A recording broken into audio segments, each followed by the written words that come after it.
I know that people say, oh, you can borrow money, but my cash flow is fine. So this is just like a little nest egg. I can then pull together and I can buy one property a year easily. Always come from a position of helping people and the money will follow. The first case study, put no money down. Second case study, put no money down. Third case study, put no money down. Infinity all the way. Okay, so let's go to our next case study. Let's put your hands together, please, and help me welcome Tonu Aboaba. Congratulations. Thank you.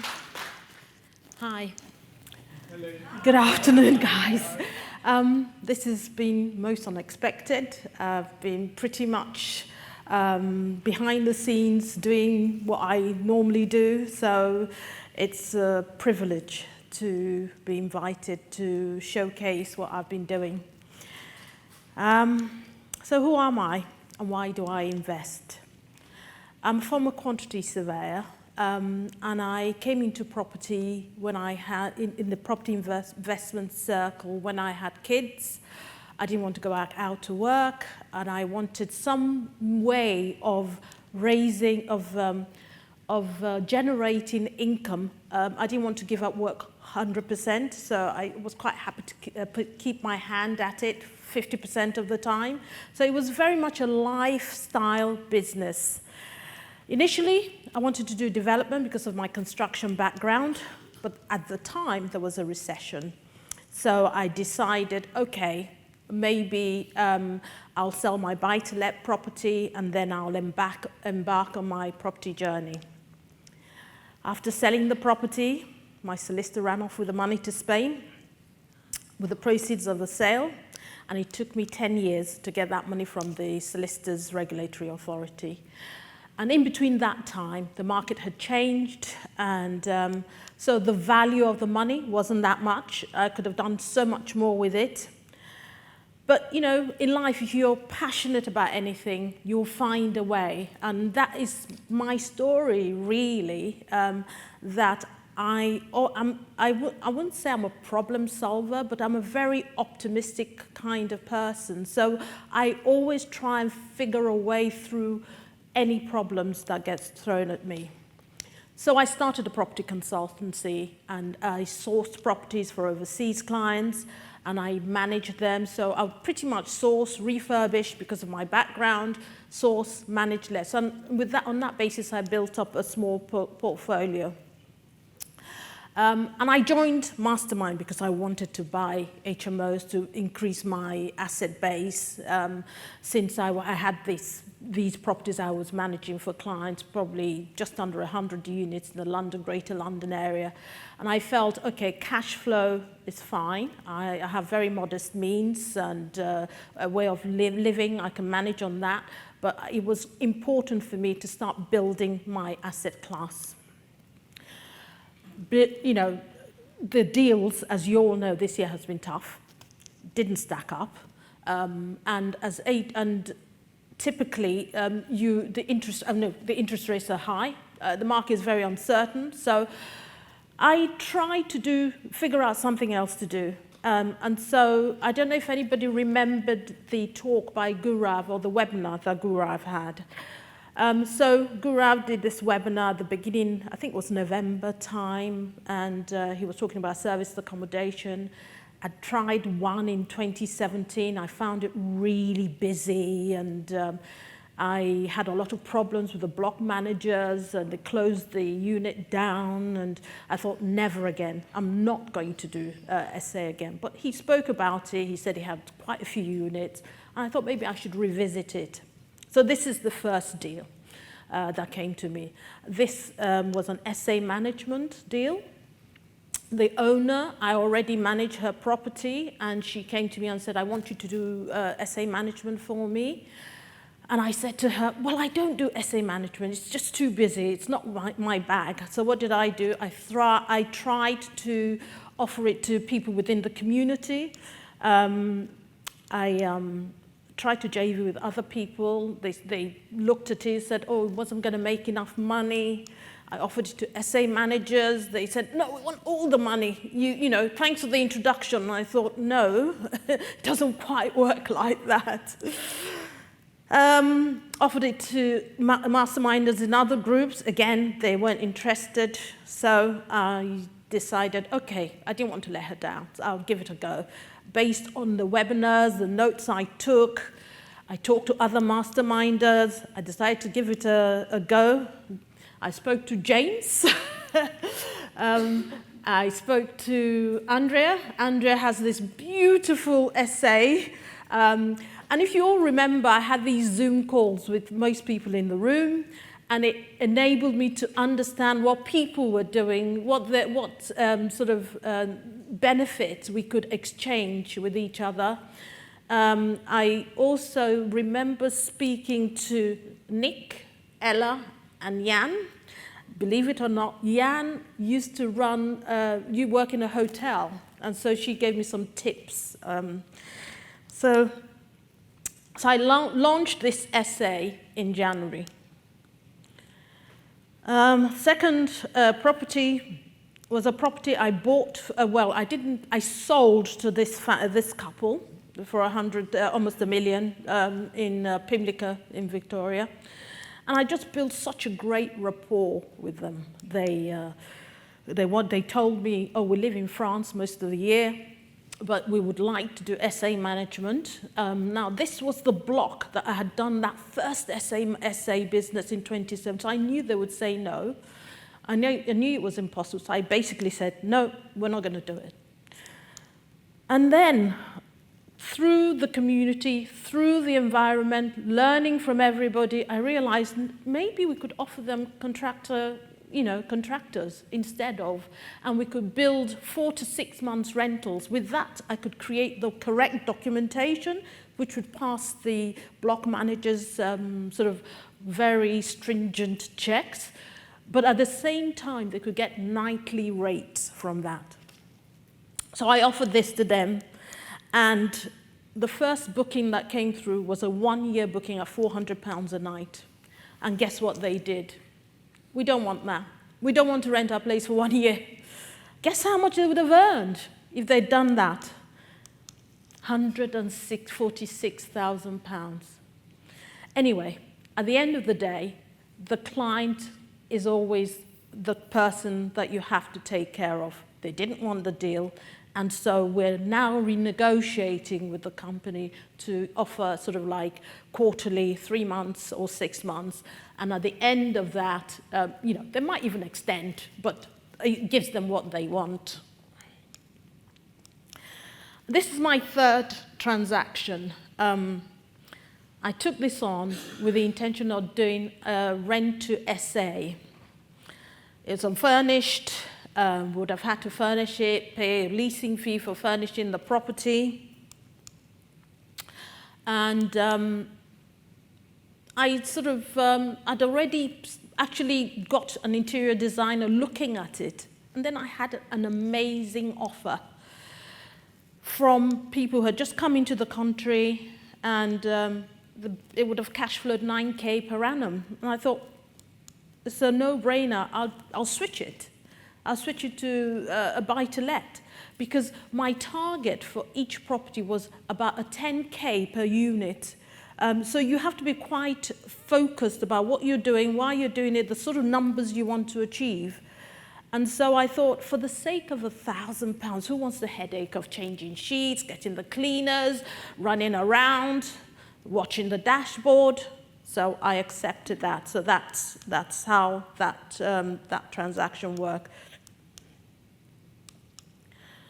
So future deals in my pipeline. I think you all know about that fantastic block of flats in East E10 that I've been negotiating on for some time.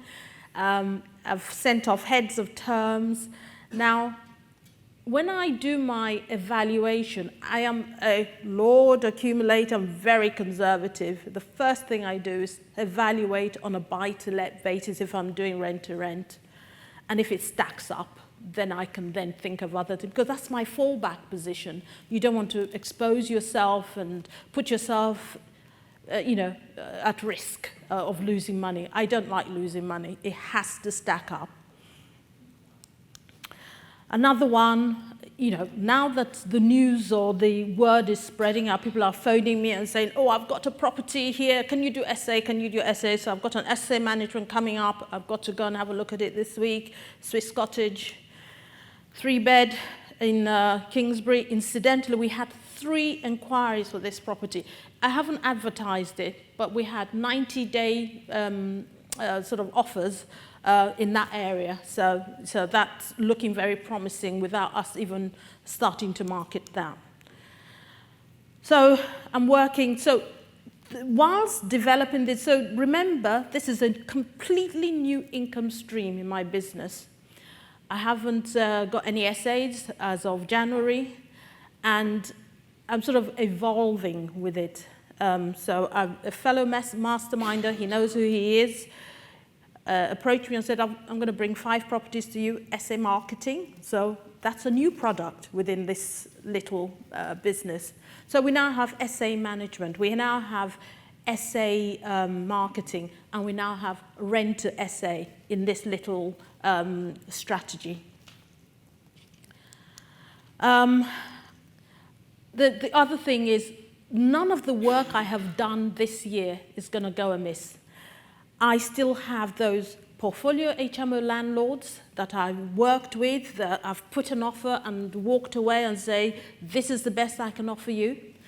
I still have my block of, there are 4 blocks of flats that I've been negotiating on. One is, well, I'm hoping to buy them creatively rather than purchase them outright. Those have their offers. I've still got the C1 hotel that I looked at in Southend. I've made my offer. I'm still going to come to that. More importantly, this strategy has enabled me to work on my business. I didn't want to be involved with it at all. I wanted to have somebody deal with it. So it's a completely remote business for me. I don't go to the property. I don't see the guests. My VA does everything.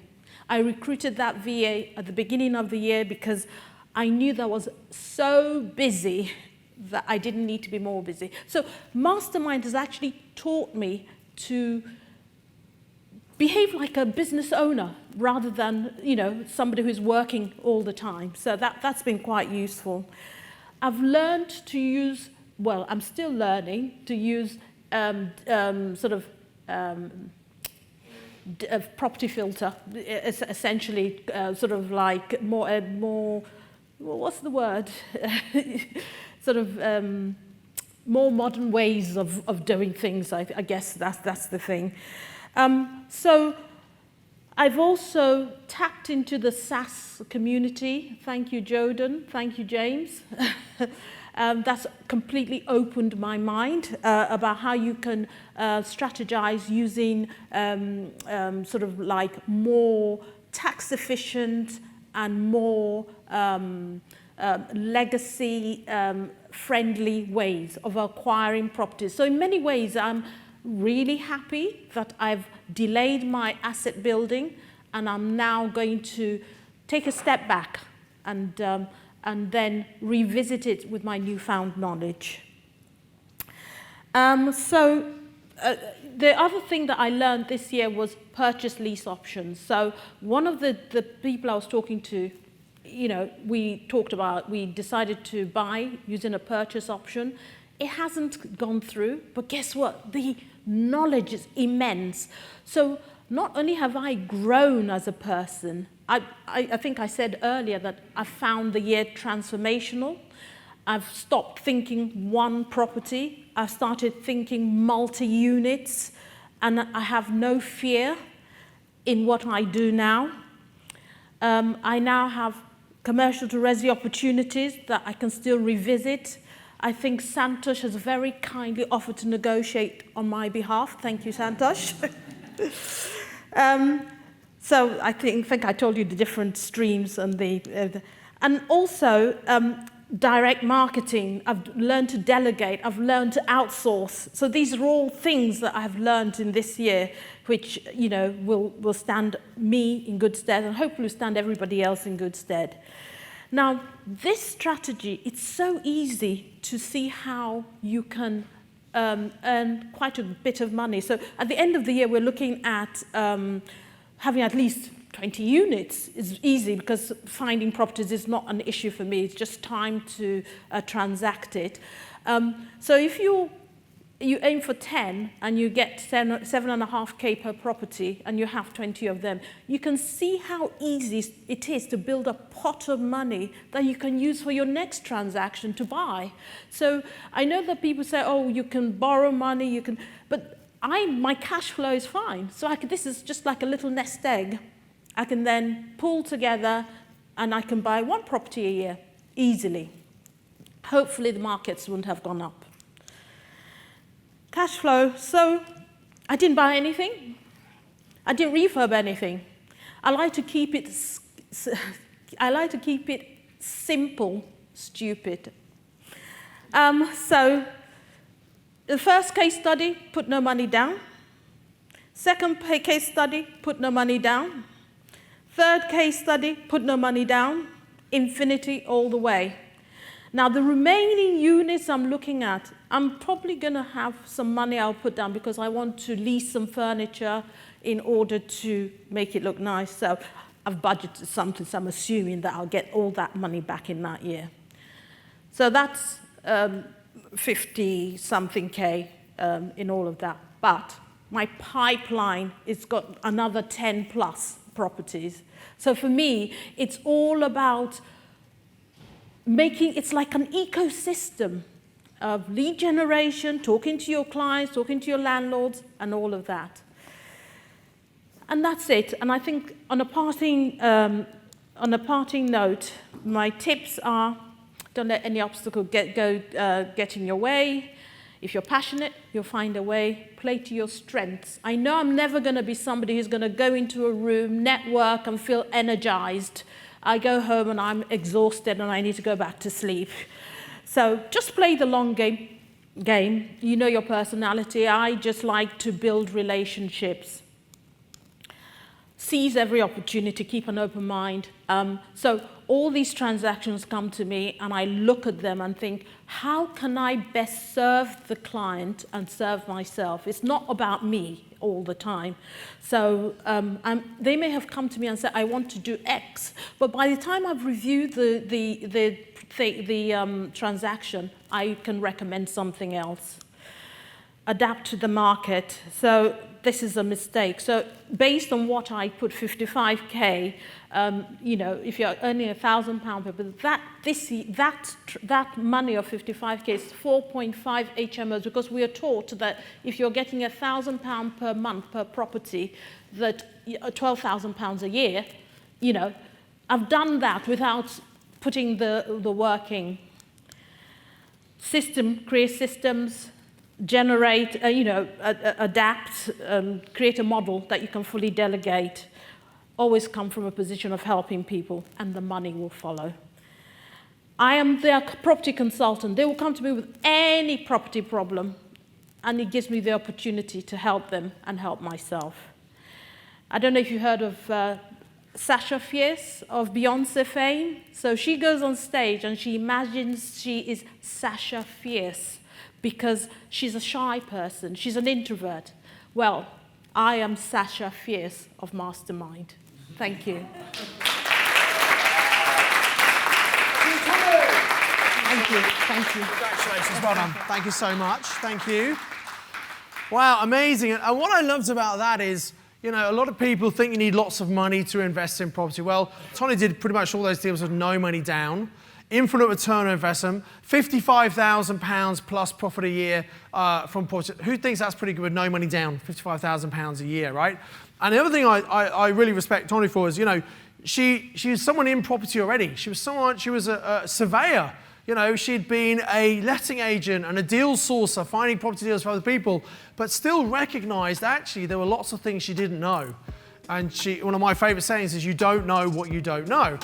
So she was able to come on board and learn new skills, connect, and really importantly, she said, when she didn't know things, she plugged into the community. And we have a certain number of people who are standing up here on stage sharing their story and their results, but really, I'm sure they would all agree they're only here because of the incredible support that they've gained from everyone else in the group. So although there were certain people up here talking about what they've done, really they've taken action and put lots of hard effort in, but really they're only here because of the incredible group. So let's give everyone in the room a round of applause, guys. Thank you for that. Hey, it's Simon here. I do hope you've just enjoyed that video on YouTube. I hope you took lots of notes, and more importantly, you're going to take action. And what I'd encourage you to do is click on the link in the description below the video. I've got some live online training that's very relevant to the video you've just watched. Come and register for that training, join me live online, and you can actually get your questions answered live as part of that training. So take the opportunity to come and join me live online, click on the link below and secure your spot before you miss the date. Take action right now. As ever, I encourage you to invest with knowledge, invest with skill. Enjoy the next video.